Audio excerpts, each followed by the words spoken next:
If you're into virtual racing at all, you know Gran Turismo. Yeah. Definitely a household name for racing fans. It's hard to believe GT7 has already been out for 3 years. It has been a while, but the game has seriously evolved, hasn't it? Huge evolution. Polyphony Digital has just kept refining it and adding more and more. Right. Weekly challenges, that's Sophie AI, which is crazy impressive. Engine swaps, Oh yeah, the swaps really changed things up. and a ton of new cars and tracks. I mean, the game feels completely different from when it launched.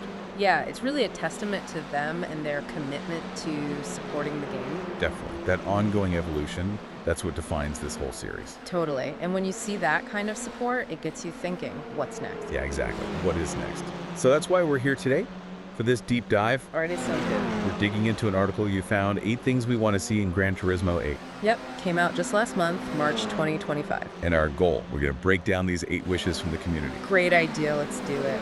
Figure out what people really want in the next Gran Turismo. What works now, what needs improvement, what could totally level up the whole experience. Yeah, I'm all for that. For our listeners, we're hoping this gives you a good look into the future of this series, where it might be heading. Absolutely. So let's jump right in. First up, Sophie AI becoming the default AI. All right, a great place to start, I think.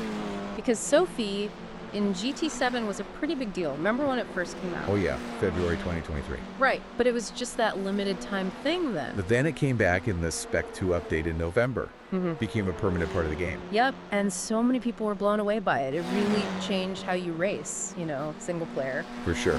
It felt so much more like you were racing against real opponents. The standard AI was pretty predictable. Oh, for sure. Yeah. Sophie, though, it was actually competitive. And mostly fair, Yeah. which was a big step up, really. Even those little emotes they added made them feel more real somehow. Right, little touches like that make a difference.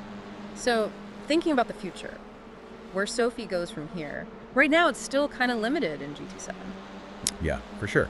It was just those pre-made quick races at first. Now you can do custom races, but only on certain tracks. Yeah, it's not fully integrated into the whole career mode or anything. So the article makes a good point. This is probably building towards something bigger. You think? Makes sense, right? Polyphony Digital, they're developing Sophie, learning from GT7. Makes sense they'd make it the standard AI in Gran Turismo 8. Yeah, I can see that. I mean, why wouldn't you want that level of challenge throughout the whole game? Exactly. And think about what that means, bigger picture, right? It could completely change how single-player racing games work. Oh yeah, imagine the whole GT campaign, every single event, with AI that learns and adapts and really pushes you. That would be huge. Okay, let's move on. Point number 2. More key cars. Key cars. Yeah, people want more of them. We all know players always want more cars in general, but this is specific. I get you. Key cars, those fun little Japanese cars, they were a big part of the older Gran Turismo game. Exactly. Tons of nostalgia for those. For sure. GT7 has a few, the Suzuki Cappuccino, the Honda Beat. Those are cool. They are cool, but the article is saying we need more variety. I see. It's not just about nostalgia, right? These cars, they offer something different, a different kind of challenge. Oh yeah. It's all about momentum, precise handling. Totally different from driving those supercars. Right. It's a whole different way to enjoy the game. Yeah. And it would bring in players who like that kind of subtle, more technical driving. Makes sense. So what kinds are they asking for? Well, they specifically mention AutoZam. They're missing. Oh, yeah. And just overall, not enough of those super basic, affordable cars, the Econo boxes. Right. And there's something about those cars you can really make them your own with customization. True. It's not about having the most expensive car. It's about making it yours. Exactly. I mean, who wouldn't love to slap a cheap exhaust on a Daihatsu Midget and hear that little engine scream? It's the Gran Turismo way, right? Yeah. Every car deserves to be celebrated. Okay, next up, something I know people feel passionate about. Classic tracks. Always a hot topic. We saw some great ones come back in GT7. Trial Mountain, Grand Valley Highway, Oh man, those were awesome additions. People loved that. huge nostalgia factor. And the article lists some tracks people really want in GT8. I'm curious, what are they? Top of the list. Midfield Raceway. Midfield, yeah, that's a classic. I can see why people want that back. Then there's Apricot Hill, Another good one. Smoky Mountain, Classic. Tokyo Route R246, Love that one. and even, maybe not as exciting, but the beginner course. Oh yeah, that's a good one too. It's interesting, right? Why do these specific tracks mean so much to people? It's the layout, the challenge, Yeah, the flow of the track but also how they look. and the memories. Remember Yeah. playing those older games, racing on those tracks? It's more than just new content. It's bringing back a piece of the series' history. Plus, those older tracks, they were designed for a different kind of driving physics. Ah, good point. It would be interesting to see how Polyphony would update them for GT8's more advanced physics. All right, point number 4 is interesting. It's about how people are already using GT7. They want a dedicated Daikoku-style meet area. What's that now? So in GT7's multiplayer lobbies, you see a lot of car meet, winner picks category lobbies. Oh, right, on the Tokyo Expressway. Yeah, people have basically created their own car meet scene there. Unofficial, yeah. Exactly, unofficial. But it shows there's a demand for a proper space to show Yeah. off cars, admire each other's work. Right, Tokyo Expressway is cool looking, but it wasn't really built for that. Nope. So the idea is give us a dedicated spot, like a parking area. And they specifically mentioned Daikoku parking area in Japan as inspiration. Ah, I see. Real world inspiration. For those who don't know, Daikoku, it's the place for car enthusiasts in Japan. Huge legendary spot. So it just makes sense to bring that into the game, right? Give the community that space. Yeah, it does seem like a no-brainer, something everyone would enjoy. Plus, it's more than just a place to park, right? Definitely not. It builds community. It's not all about racing. It's about the shared love for cars. Okay, let's talk about something important for sim racers. Endurance races. Oh, yeah. Remember when GT7 launched, there were hints about longer endurance races coming? I do, yeah. But so far, it's mostly half-hour or hour-long races. Which are okay, but Not quite the same as a true endurance race. Mhm. It's not about managing tires and fuel over hours and hours. and testing your own stamina as a driver. Right. The article mentions GT4 actually. They had those epic 24-hour races. Oh, yeah, Le Mans, Nürburgring, those were amazing. So many people want those back in GT8. And they have an interesting idea, using Sophie AI in those races How so? as a swappable B-Spec driver, or B-Spec mode. Oh, yeah, managing the AI driver. That was fun. So you can be strategically managing Sophie's pace, tire strategy, pit stops during a 24-hour race. Whoa.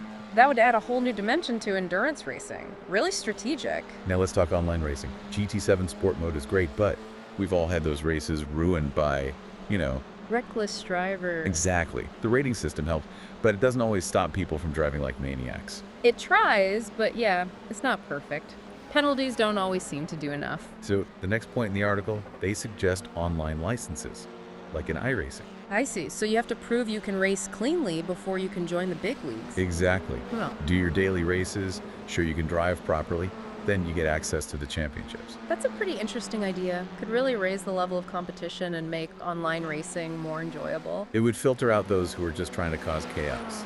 The question is, how strict should it be? Right. You don't want to punish new players who are just learning, Yeah, finding that balance is key. for sure. All right, on to customization. GT7 was a big step up in exterior customization. Right? Oh yeah, tons of options. Wide body kits, different body work, even changing headlight colors and license plate styles. It's really impressive how much you can personalize the look of your car.